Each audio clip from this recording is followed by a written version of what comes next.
A blank display can keep your HP Pavilion Aero from reaching Windows even though it's powered on. This guide focuses on troubleshooting the issue, repairing the system, and using recovery and command line fixes to restore startup.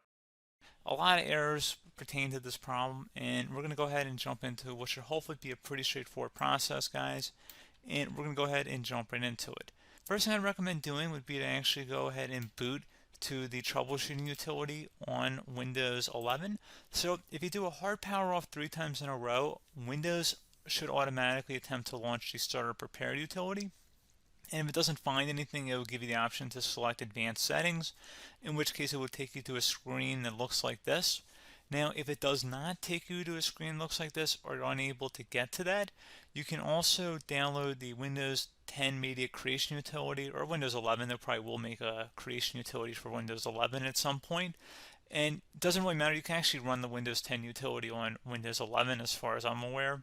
And you should be able to run the troubleshooting utilities built in within it. So you just would go ahead and download it to an ISO file and then burn it to a DVD or USB. It'd have to be about 4 gigabytes or more. It couldn't be a small USB flash drive, and it couldn't be a CD. It'd have to be a DVD. And then you'd boot your computer from it. So depending on the computer manufacturer, you'd have to tap a different key on your keyboard in order to launch that menu, in order to select what boot drive you want to go off of. So it could be anything between the escape key, F2, F8, F12, for example. And those are the function keys on the top of your keyboard. So you may have to just do a little bit of trial and error. Shouldn't take you more than a couple minutes. Googling it would probably be best before you even begin. But anyway, we're ready to go ahead and jump right into it. So we're on the choose an option page. So these will look very similar whether you're booting from it directly within Windows itself, or if you're plugged in a USB flash drive with the media creation utility installed and you selected the recovery option. So when you are setting up your Windows 11 installation or Windows 10, depending on the drive you're using, there should be an option to repair your computer in the bottom left corner of the dialog window, one of the first screens that comes up. You go ahead and select that, and then it would take you to a troubleshooting screen like you see here. And you want to go ahead and select troubleshoot, reset your PC, or see advanced options. And then there are going to be a whole bunch of options in here that we're going to explore in today's video. The first one, we're going to actually go underneath advanced options, and then select startup repair, fix problems that keep Windows from loading. So go ahead and select that first.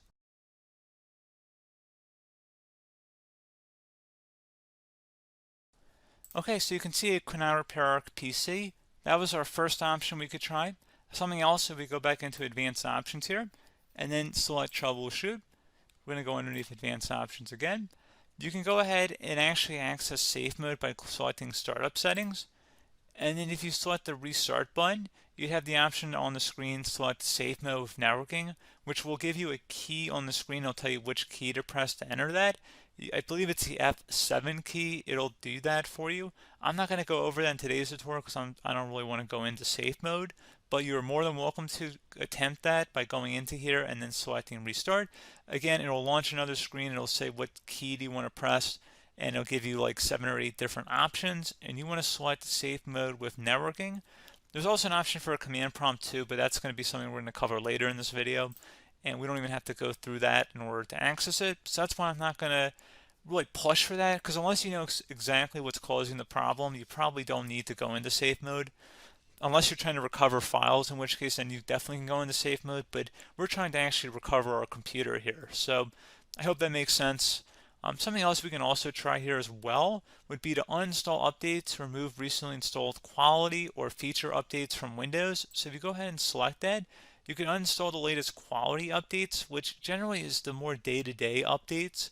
Feature updates are the less regularly released ones, like the big ones. I would equate it to service packs in like Windows 7 and Windows Vista and Windows XP. So larger updates that occur once or twice a year at most. And the quality updates are more just a regular update. So probably obviously depend, it'll take longer if you're going to try and uninstall the latest feature update versus quality update. And maybe you don't need to go back that far. So just giving you guys a couple of pointers with that. Something else you can also look at here, and we're going to jump into the command prompt in a little bit, but you can select System Restore, which will use a restore point recorded on your PC to restore Windows. And this is something I would highly recommend here, guys. So select Next.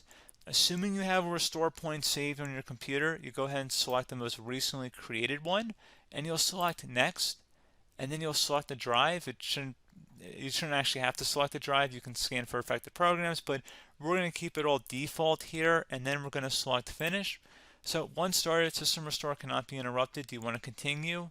I think we're going to select yes. I don't think we have anything better to do on our computer right now, so just give it a moment here to initialize. It will take a couple minutes to run, obviously depending on how large your hard drive is and how much is saved on the system restore point.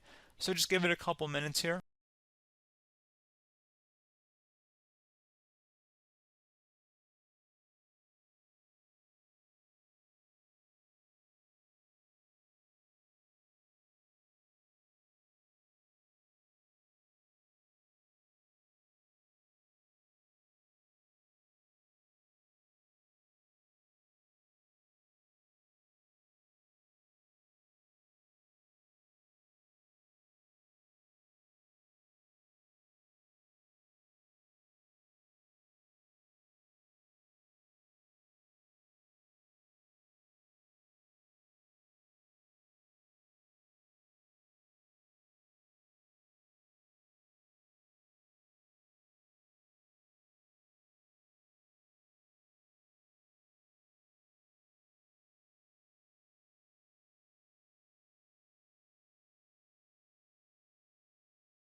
Okay, so you can see the system has been restored successfully.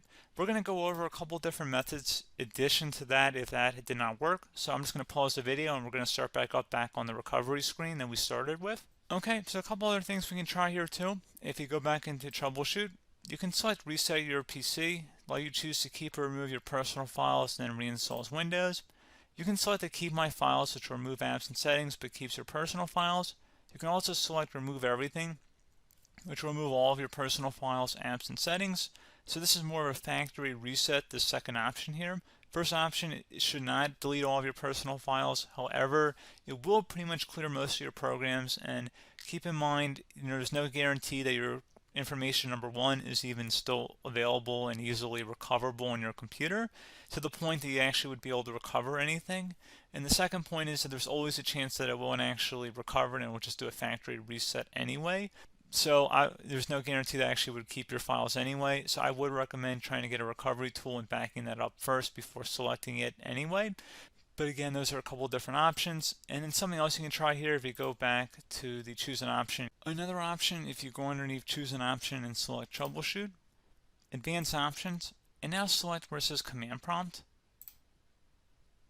Okay, so the first thing we should do is type our main hard drive here. In most cases, it should be the C drive. So you just do a C colon and then hit enter on your keyboard. So once you're underneath the C drive, we're going to type in dir and then hit enter on your keyboard. It should have program files, users, and Windows all in there. That's how you know you're in the right directory.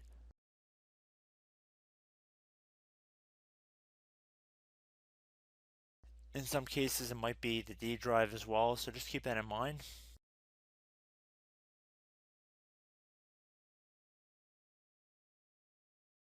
Next thing we're going to do is type in cd space / Windows / system 32 / config, and then you're going to hit enter on your keyboard.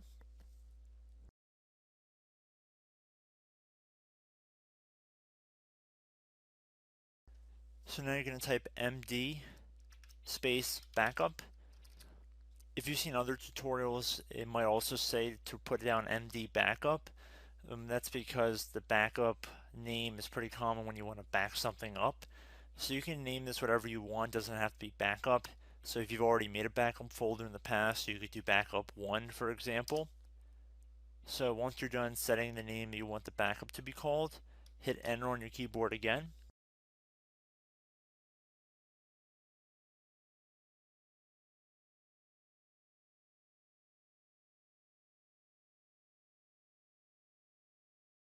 At this point, you want to type copy, C-O-P-Y, space. Then you want to do the star symbol above the 8 key. Then do a period or a dot, whatever you want to call it.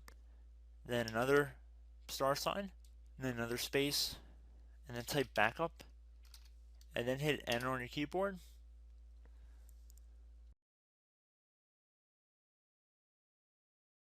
Now you want to type CD reg back, R-E-G-B-A-C-K,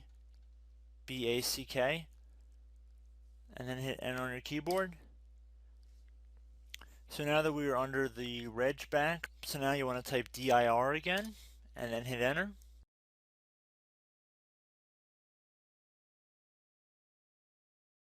So now at this point we're going to type copy again. So copy, space, star sign,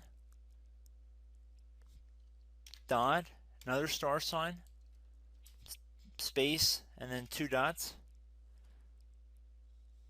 So we're going to type copy, space, star sign, dot, sign, star sign, dot, dot, and then hit enter on your keyboard again. So for overwrite, you want to overwrite all. So type A on your keyboard, so capital A, and then hit enter on your keyboard.